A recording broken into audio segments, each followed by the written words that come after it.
यह कहानी शुरू होती है सऊदी अरेबिया से, दुनिया के सबसे बड़े ऑयल प्रोड्यूसर्स में से एक और सबसे बड़े एक्सपोर्टर्स में से।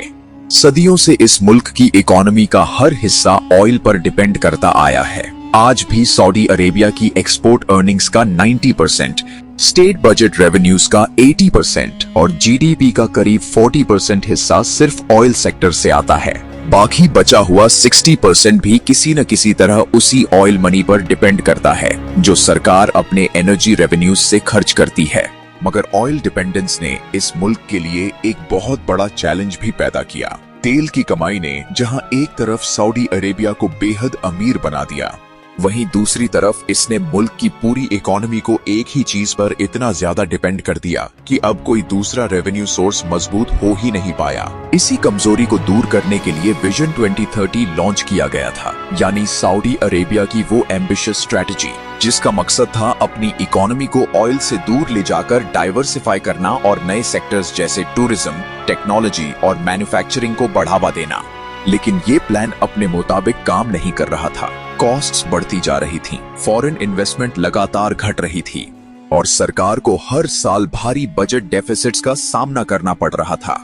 मतलब साफ था, अगर ऑयल प्राइसेस गिर जाएं तो पूरे मुल्क की इकोनॉमी हिल जाती है। हाल ही में जब ऑयल प्राइसेस में भारी गिरावट आई तो हालात और भी मुश्किल हो गए। सऊदी फाइनेंस मिनिस्ट्री ने एडमिट किया कि उन्होंने 2025 की पहली क्वार्टर में अपने इतिहास का सबसे बड़ा बोरोइंग लेवल रिकॉर्ड किया है। इसलिए इस कहानी में हम समझेंगे कि ऑयल प्राइसेस क्रैश कैसे हुआ, ये सऊदी अरेबिया के $100 पर बैरल प्लान से कैसे जुड़ा है और आखिर इसका असर मुल्क की इकोनॉमी पर क्या पड़ने वाला है। अगर आप इस तरह की डीप और इंफॉर्मेटिव वीडियोस देखना पसंद करते हैं तो please like this video and subscribe to my channel. आपका सपोर्ट हमें और बेहतर कंटेंट बनाने की मोटिवेशन देता है।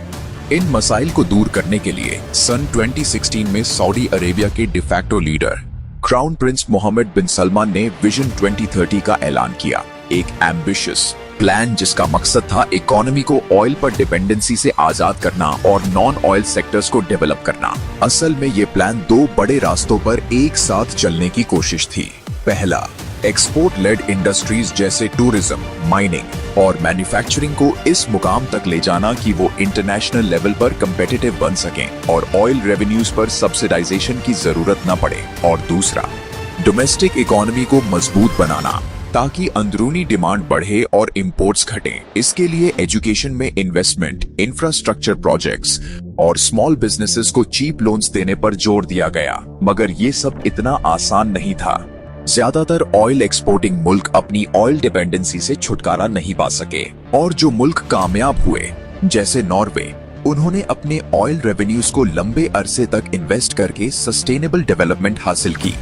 मोहम्मद बिन सलमान चाहते थे कि 2030 तक प्राइवेट सेक्टर का जीडीपी में हिस्सा 65% तक पहुंच जाए, जिसमें से आधा small and medium sized enterprises से आए। नॉन ऑयल प्रोडक्ट्स कुल एक्सपोर्ट्स का 50% बने और रिन्यूएबल्स देश की बिजली का भी 50% पैदा करें। इतनी तेज रफ्तार से इस मकाम तक पहुंचना बेहद महंगा साबित होने वाला था। इसीलिए पैंडेमिक के बाद सऊदीज ने तय किया कि ऑयल की कीमत को $100 पर बैरल तक पुश किया जाए ताकि इनफ कैश रिजर्व्स मौजूद रहें और ये मेगा प्रोजेक्ट्स स्मूथली चल सकें। मगर हकीकत में हालात इतने सादे नहीं थे। पैंडेमिक से पहले ऑयल की एवरेज कीमत $60 पर बैरल के आसपास रही थी। सऊदीज को उम्मीद थी कि ओपेक प्लस यानी एक्सपैंडेड कार्टेल, जिसमें रशिया और सऊदी अरेबिया दोनों शामिल हैं, ग्लोबल प्राइसेस पर काबू पा लेगा। लेकिन चीजें प्लान के मुताबिक नहीं चली और पैंडेमिक के बाद प्राइसेस $80 के आसपास स्थिर हो गईं। ऑयल प्राइसेस के स्थिर रहने की एक बड़ी वजह थी नॉन ओपेक प्रोडक्शन का बढ़ना, खास तौर पर कनाडा, ब्राजील, गयाना और यूनाइटेड स्टेट्स से शेल ऑयल प्रोडक्शन में इजाफा। साथ ही बाइडेन एडमिनिस्ट्रेशन ने भी जब प्राइसेस बहुत ऊपर गए तो यूएस स्ट्रेटेजिक पेट्रोलियम रिजर्व से ऑयल रिलीज करना शुरू किया ताकि ग्लोबल प्राइसेस नीचे आएं। इसने ओपेक प्लस के अंदर गहरी नाराजगी पैदा कर दी।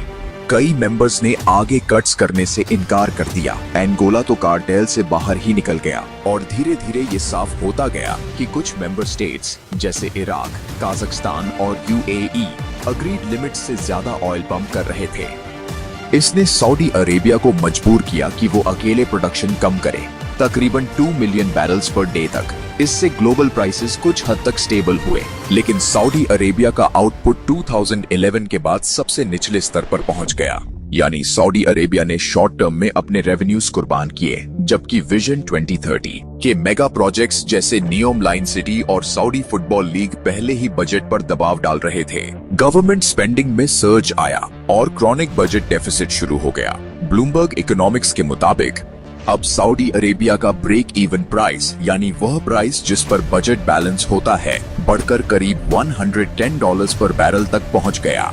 अब ऑयल प्राइसेस का हालिया क्रैश, जो $60 पर बैरल तक नीचे आ चुका है, सऊदी अरेबिया के लिए बेहद कठिन हालात पैदा कर रहा है। इस गिरावट की शुरुआत लिबरेशन डे के बाद डिमांड फोरकास्ट्स के कम होने से हुई और फिर सऊदीज के वॉलंटरी प्रोडक्शन कट्स को अनवाइंड करने से और भी बुरी बन गई। यानी ये टैसिट एडमिशन था कि $100 पर बैरल पॉलिसी असफल हो चुकी है। अगर प्राइसेस इसी लेवल पर रहते हैं तो गोल्डमैन सैक्स का अंदाजा है कि सऊदी अरेबिया को इस साल तकरीबन $67 बिलियन का बजट डेफिसिट झेलना पड़ेगा, जो सरकार के मौजूदा फोरकास्ट से दोगुना है। सऊदी फाइनेंस मिनिस्ट्री ने हाल ही में यह भी एडमिट किया कि उन्होंने साल 2025 की पहली तिमाही में रिकॉर्ड बोरोइंग की, तकरीबन $30 बिलियन।